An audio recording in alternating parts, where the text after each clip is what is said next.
And like, what does formation for leadership, what does formation for participating in God's mission look like in light of all that? I think I'm going to give people a 300-page checklist of all the right and wrong things to do, and then that'll be that. They'll just have to memorize it, and then they'll know the That's worked answers. in the past, so I.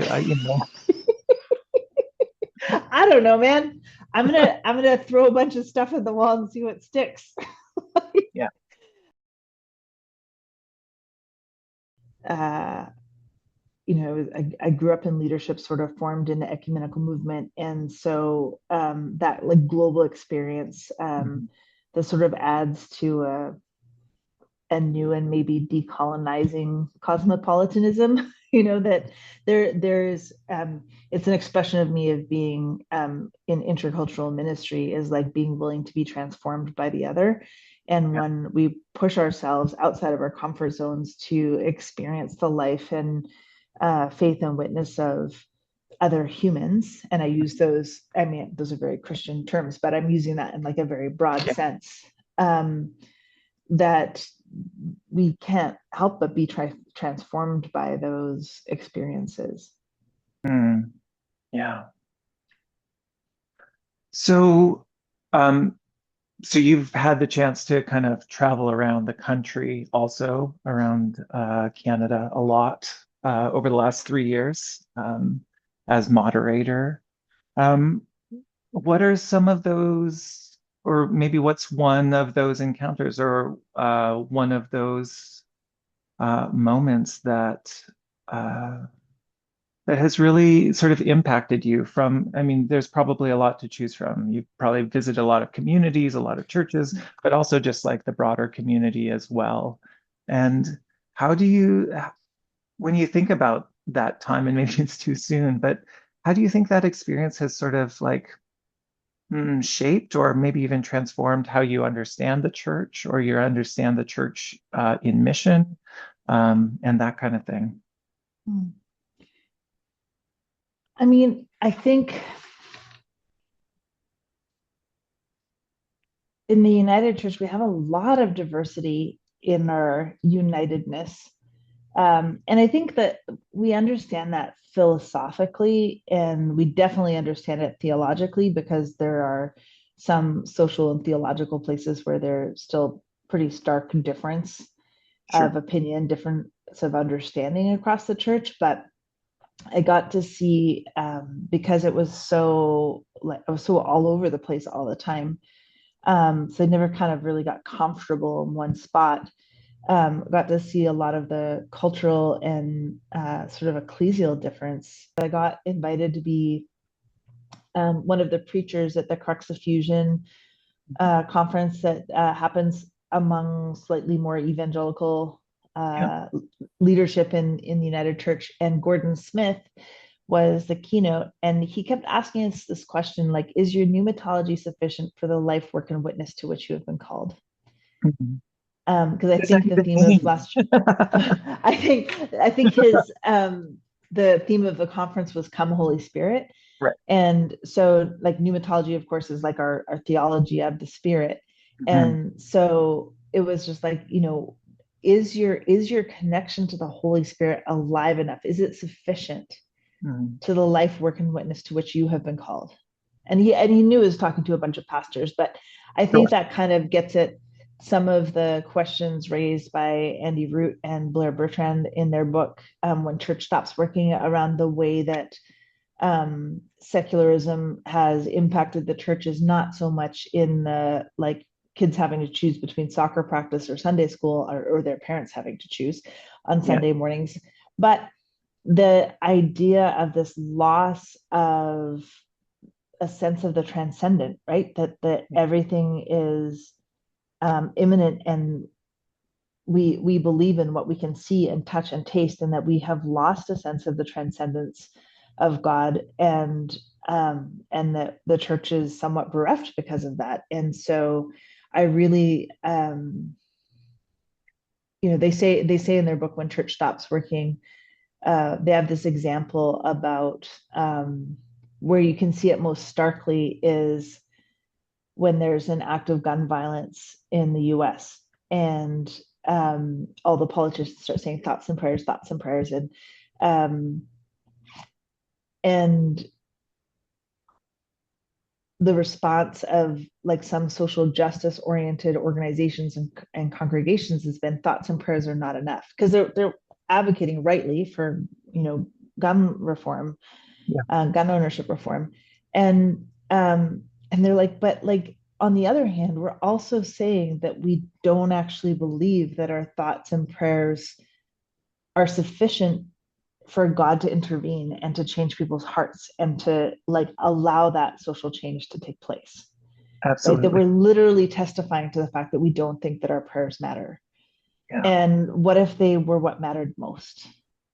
I mean, so I mean, this is the world that we're living in, and like, so one of the things that I notice a lot of times when I go into congregations is that people really struggle to, maybe they have a reticence, maybe it's an inability to um, articulate their experiences of the divine. And I guess one of the things that I've been trying to figure out, like, and it's sort of in line with this, this immanent cultural frame that Charles Taylor talks about, that Andy and Blair pick up in their book.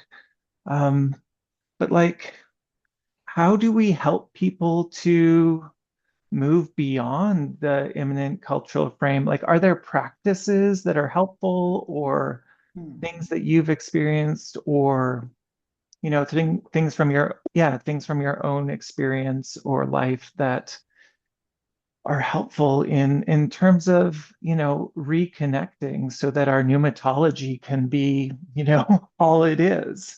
Or are we stuck in this moment? This, I don't know if it's the Enlightenment. I don't know if it's just kind of like the world that we live in, where we're either unable or afraid to articulate our experiences of mystery, of the divine, of God in our lives. Hmm.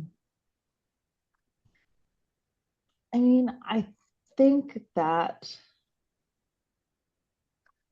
in some ways, the church, when it's at its best, provides two very important factors for that, which is that we practice we practice our faith collectively, right? And so much of secularism and so much of life in the 21st century is, increasingly individualistic. Yeah. And so, even this idea that like I have to pray and center my day with meditation or whatever is like in some ways put a lot of pressure on the self to find the answers or to solve our problems. And I think, I've just been part of I was part of an Advent preaching series at St. Andrew's Presbyterian um, for this past Advent, or it's currently Advent now, but like when you guys are watching this, it'll be past Advent, Yeah. uh, on which was on the theme O Come Emmanuel, tied into the 1700th anniversary of the Nicene Creed. Mhm. And what does it mean to be a creedal people? And so like I think our creeds are a part of, the cynical part of us can say, oh, that's the lowest common denominator of like what people could agree to at a committee meeting.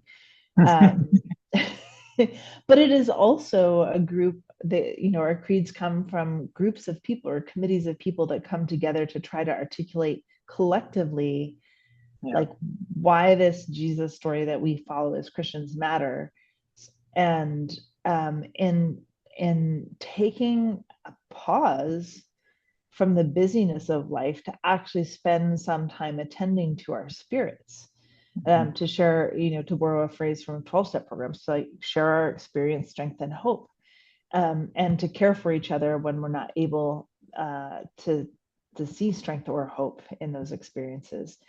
And um, so I think the collective practice of our faith can actually help us to like make it's like built-in accountability for the practice of noticing like where is spirit in our lives, how do we experience the divine in the mundane, um, that's one piece. And I think the second is gratitude, Hmm. right? Like, um, we often talk about being blessed by God, but the late Ed Searcy, when he was minister at U Hill, used to always preach about how most times in the Bible that the writers, especially in the Hebrew scriptures, are talking about like it's our job to bless God, right? Like you are blessed because you are this transcendent um, force and spirit in the world, and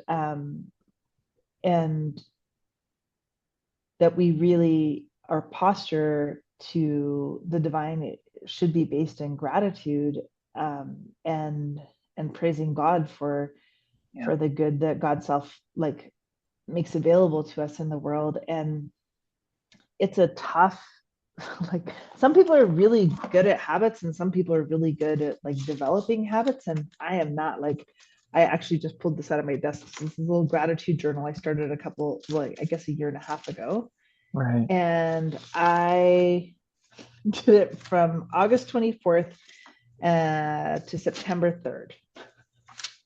And then September 4th, I started to write it down, and then like there was nothing underneath it, right? So Yeah.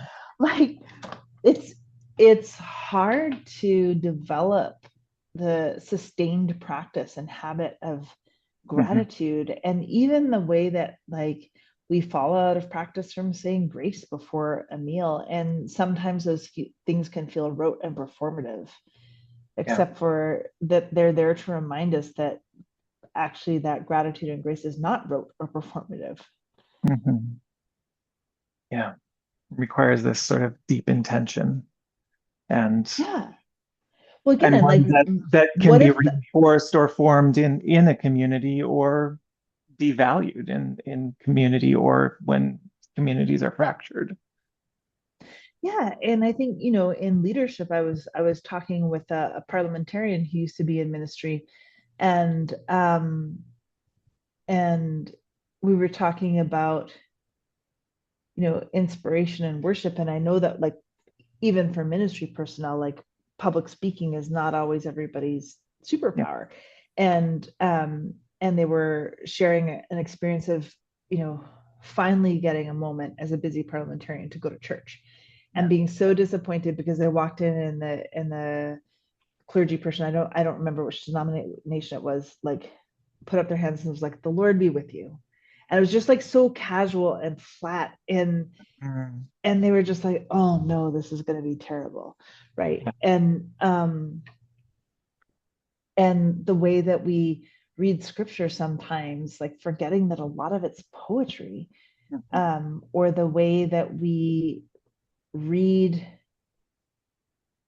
a sermon, if we preach from full text, as if we're reading a document and not as if we're like daring to preach the word of God and to like inspire awe and faith and hope and healing and potential and caution and prophetic witness to the people who are, also like presuming to dare to hear the word of God, Yeah. as fallible as both those lenses are. And so, um, I think that we sort of get tied up in this idea of church as something that we do. It's a list of check boxes of things that we do, Mhm. and like not really marrying the head and the heart to like how can I make this experience one that I where I practice gratitude and awe for um, all of the beautiful abundance that God reveals to us in the world, where I allow myself to grieve for the brokenness of the world, and knowing that our scriptures hold the answer for how do we discern our way into like more balanced ways of living. Yeah. Um, and to do that with care and attention and um, humility Mhm. is really important. Yeah. What what place or what place does the mission of God that, has this church, What place does it, could it, at its best hold in the world? Mm. Well, first, I think there is always hope for the Jesus story. Good Maybe answer. not always hope for the church, but for the Jesus story, there is always hope for and in the Jesus story. Um, I think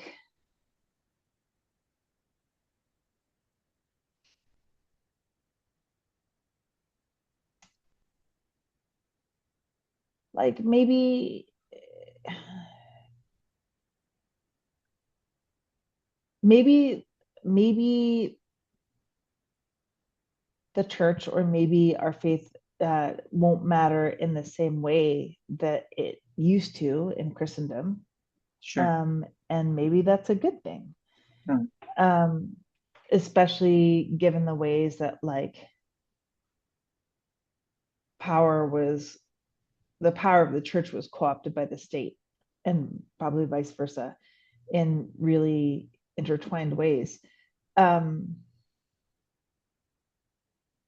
and I think, I raised up themes that came up in David Bosch's Transforming Mission, and then some of the South African responses to that book, because he wrote it from the context of South Africa in the late 80s, which is that we have to practice humble boldness and bold humility. Hmm. And so when we're proclaiming the word, like we still need to be humble about that so as not to continue to cause harm in the name of Jesus on behalf of the church, Sure. but that we um, and that we have to be very bold in that humility. So there's sort of like two sides of the same coin, but I think it's like, we still have to proclaim the goodness of God, and we still have to proclaim the salvific efficacy of the Jesus story, but in a way that doesn't have attachment to the outcomes and maybe ways that it used to when we tied in Christianity with civility or, what it meant to be a good Christian or a good citizen. Mhm. Um, that we don't have attachment to the the numbers of like bums in seats in the or bums in pews in the church or converting souls for Christ, but instead on knowing that God has assured us through Scripture that where two or three are gathered, God hears our prayers, and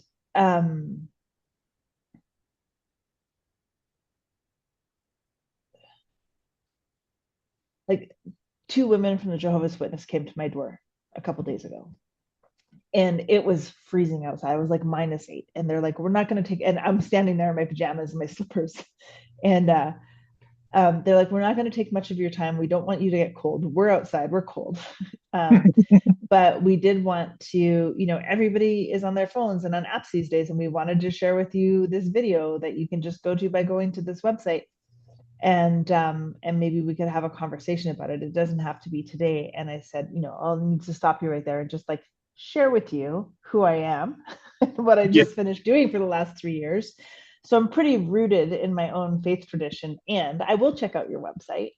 Yeah. Um, because I also have respect for the fact that you are out here sharing your message.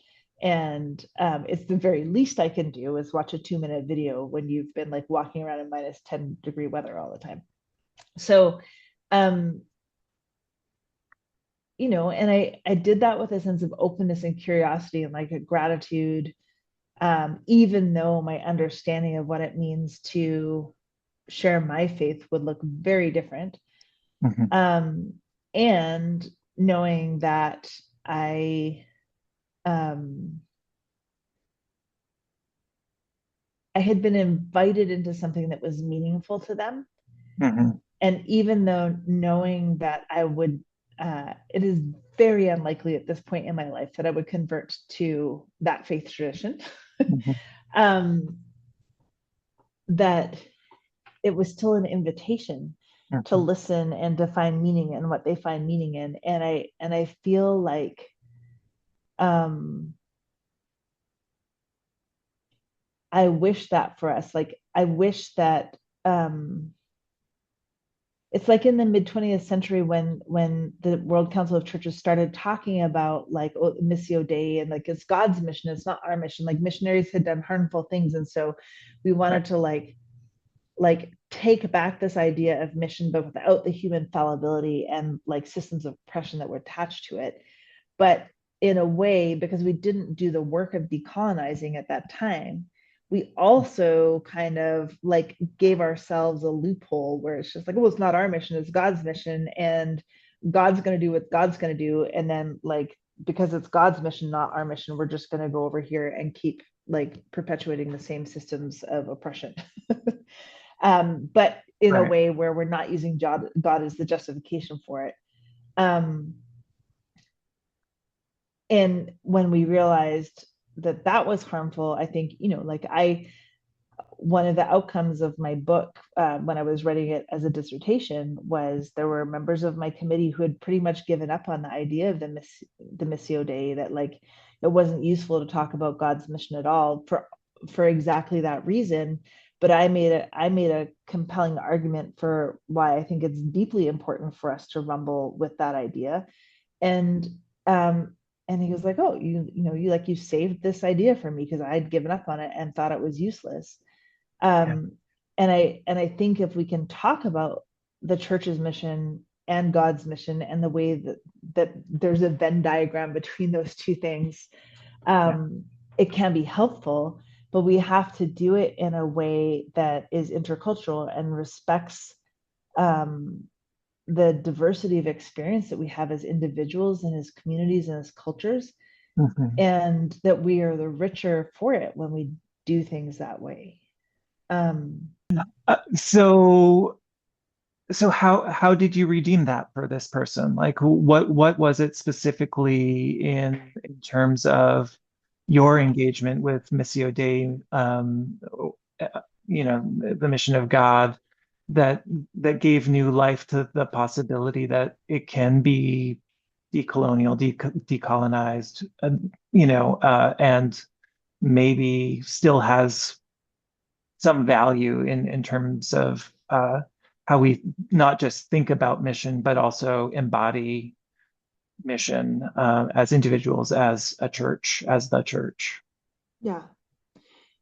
Well, I think like I wrote my perspective on that from a particularly indigenous point of view, and looking at broad strokes, sort of the ways that indigenous worldviews are different from Euro-Western Mhm. Christian worldviews. And some important pieces are around how we see history, how we define truth, not buying into justified truth claims as like some logical thing that we can regress back to a certain point where you just know something is like unqualified in its truth.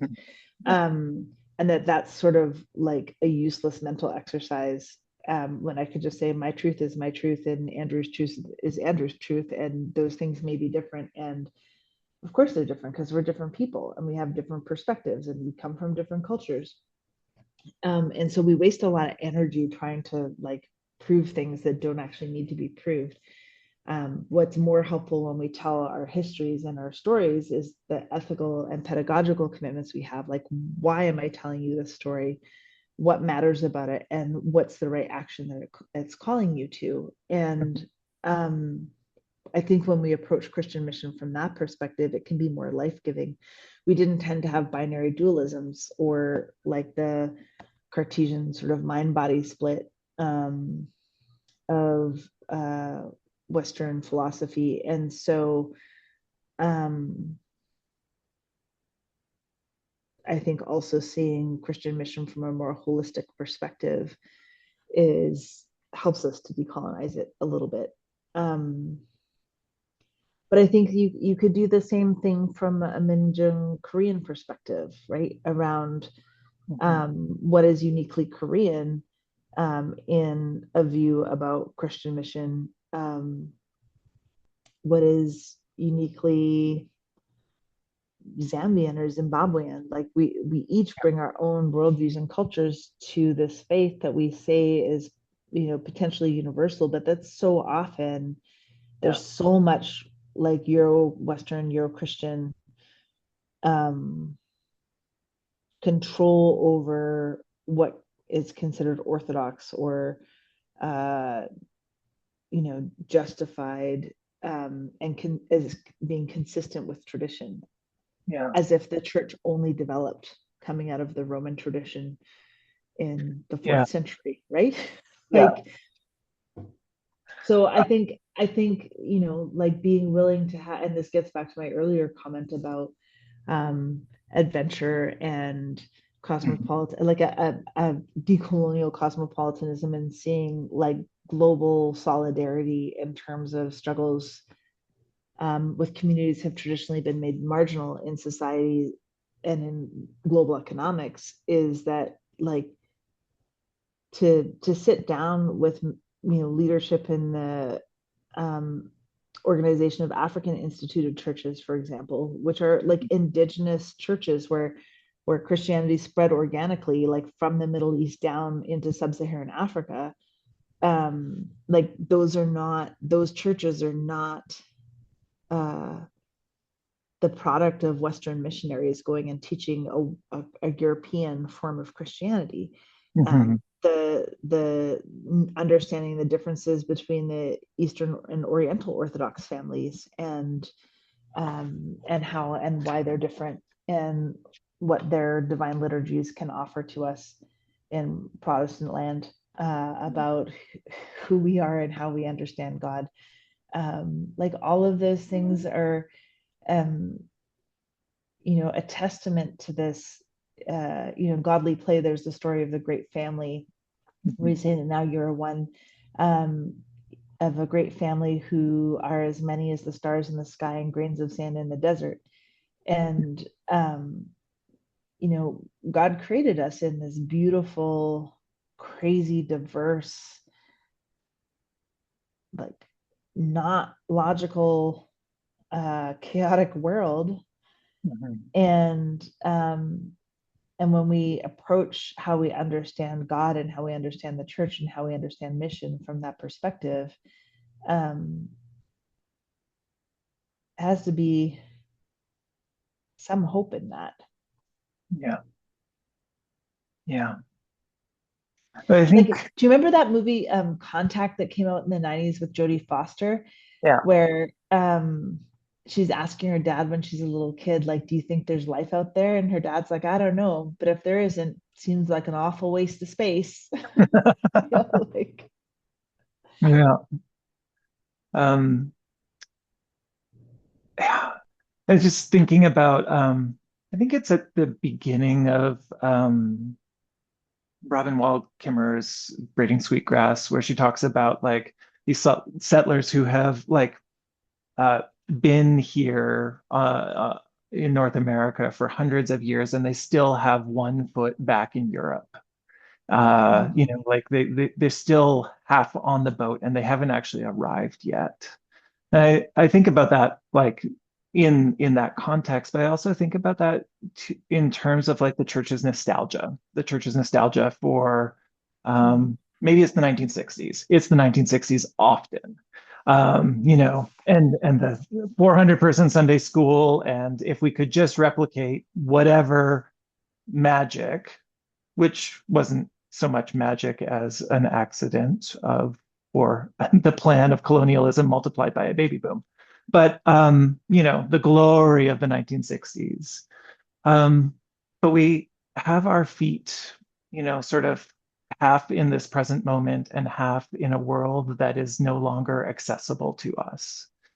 And and I think one of the things that I'm constantly wondering, right, is like at what point or where are we seeing the church engaging in mission not rooted in the 1960s, not rooted in the British Isles because we don't live there.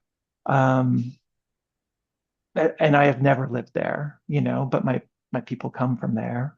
Yeah. Um, Like what is it to be a church in and of this place amongst the people who are here, as opposed to, I don't know, this terminal nostalgia that we have, some of us anyway, for a time and place that is not available, and maybe never even existed, right? Like it's just kind of like this. I remember the best things of, for me, it's not the 60s, right? Like I never saw the 60s, but I have some pretty fond memories of the early 2000s that I try and replicate wherever I go. And so, I'm not immune to this, but like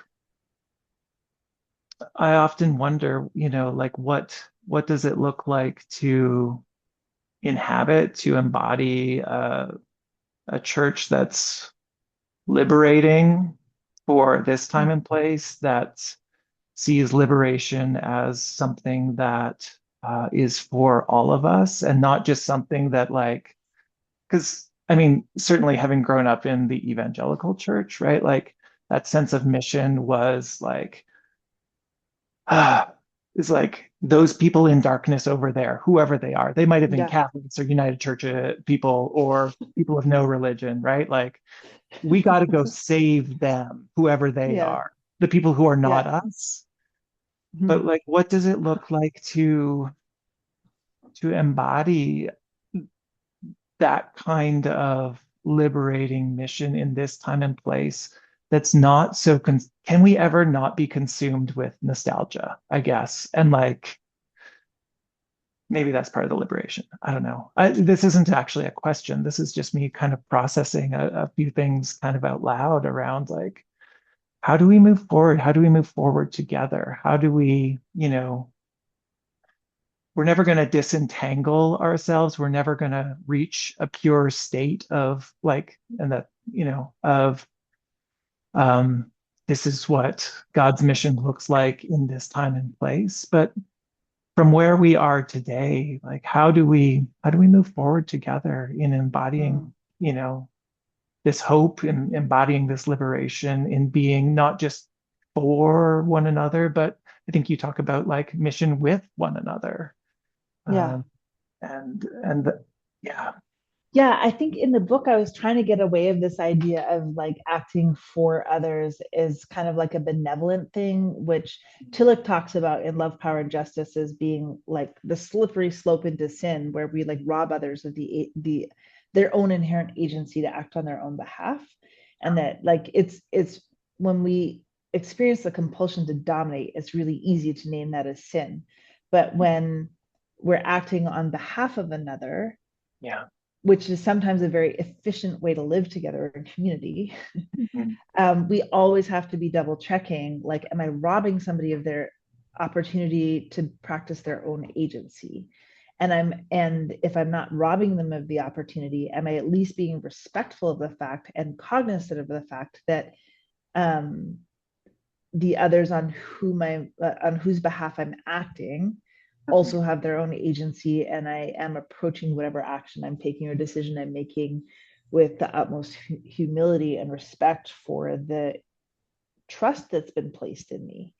Yeah. Um, and but like I also think you said something about like not being perfect and having a sense of nostalgia. Like I think that so much of that comes up from fear and like not knowing what to do next, Mhm. right?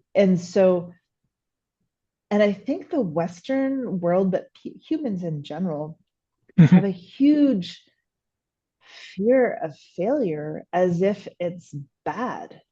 Yeah. Like Yeah. failure drives innovation, right? Like Thomas Edison was famous for saying, I haven't failed 10,000 times. I've just tried 10,000 ways that didn't work. Yeah. Right? Like yet. Yeah. And that's one side of things, is that like we need to fail in order to iterate um and to try new ways of being in the world. But the other is like we're so scared of failure. And I am a recovering perfectionist. I think one of my biggest accomplishments um during my time as moderator is I had this big dream to, on the one hand, have these big conversations about dreams of in the church, within the church, but to Mhm. use that same method to have conversations in Canadian society about like what is the future we want to create together, and create a more like secular church kind of conversation about, we may have different means of achieving the same ends, but like what are the ends that we share that we're Yeah. working towards, and how can we have a conversation about that. And because the church is like mostly people in their 60s, 70s, 80s, and sometimes 90s that are largely out of the workforce, we actually found out we didn't have the social connection anymore to like bridge that gap between church and the secular world in a way that was scalable. And like I spent some money on trying to do it. And then I also was like, okay, this isn't working. I'm not going to throw good money after bad. And after two failed events, try and still pull off another 11. Right? Right. Like, how fabulous. That didn't work. And people are like, oh my God, it didn't work. I'm like, yeah, it's fine. Like, Yeah.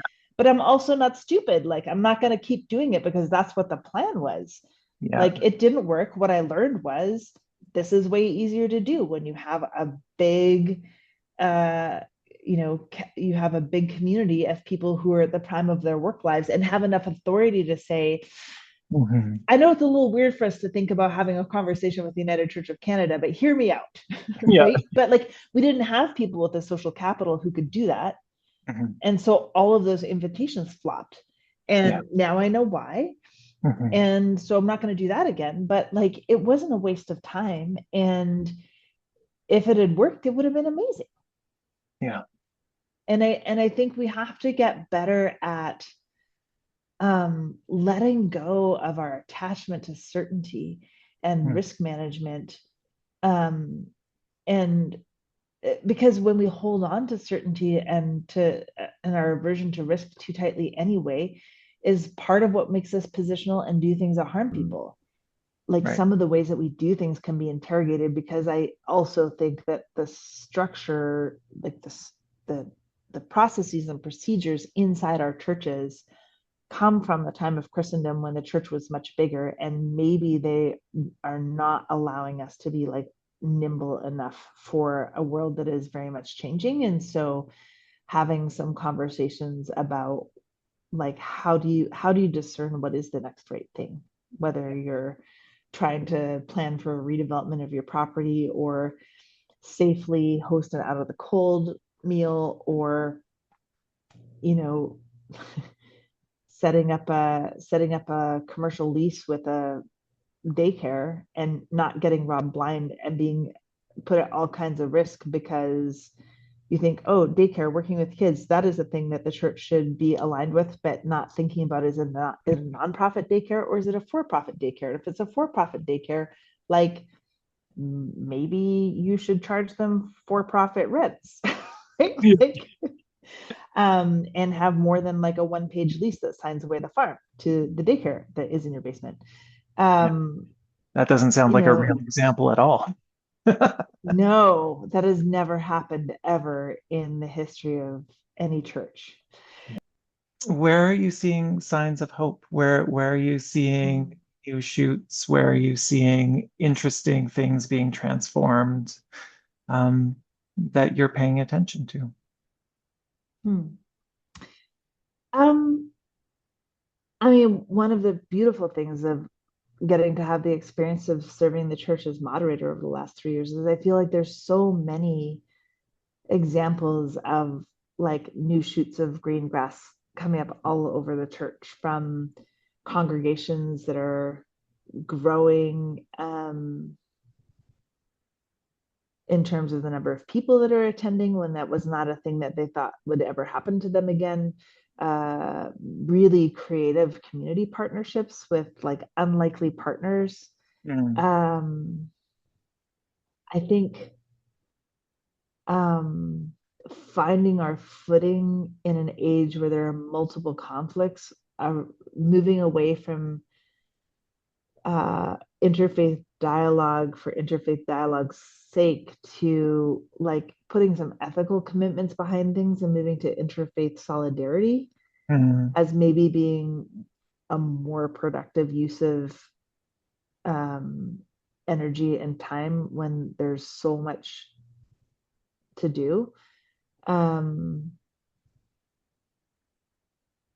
because our commitments and our theologies will not always overlap in ways that are productive at different times in life. And so, like I think about the flooding in BC in 2021 and then again this year, or was it 2022? 2021, right?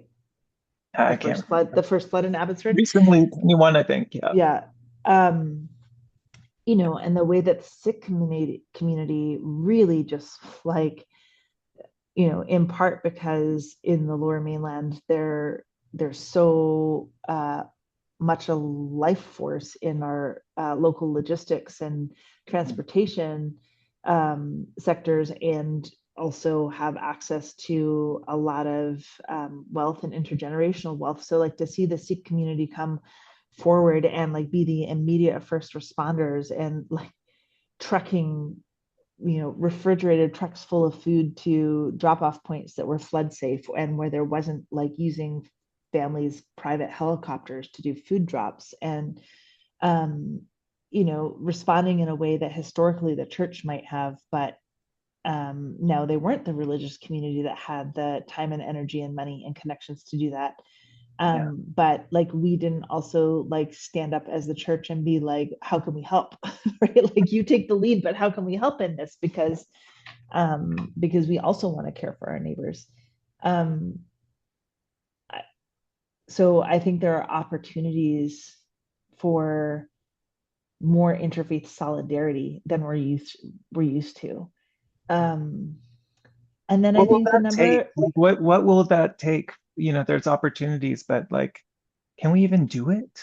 it will take becoming friends with people who are different than you, because like like I'm serious, if you become friends with people, it's Yeah. so much easier, Yeah. right? Like, I had a conversation with Karen Hamilton, the former General Secretary of the Canadian Council of Churches, right after October 7th, and just said, like, she was part of the Parliament of World Religions. She's like very well known interfaith uh, representative from the United Church and from the Canadian Council of Churches in interfaith dialogue. And I was just like, what do we do? And she was like, honestly, like everybody's so traumatized right now. Hmm. Um, there's not a lot you can do.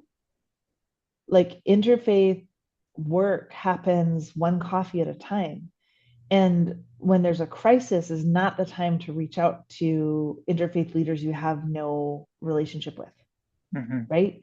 You have to work at building relationships with the other faith leaders in your community every day, all day. I mean, aside from writing your sermons and planning your liturgy and running your out of the cold meal or whatever, but like on a regular basis, have that touch point so then that you know each other. And I think this is Bonhoeffer, and you go back to Bonhoeffer, everything leads back to Bonhoeffer. Um, this is his point in life together, right? Is that we have to know our neighbors so intimately that their prayers become our prayers. Hmm. And so if you don't know your neighbors, then it becomes hard to stand up for them, whether it's for them or with them, right? Hmm. Like it becomes difficult to do that because we're either paralyzed by fear or we're out of touch or we're at risk of causing more harm. Yeah. And so,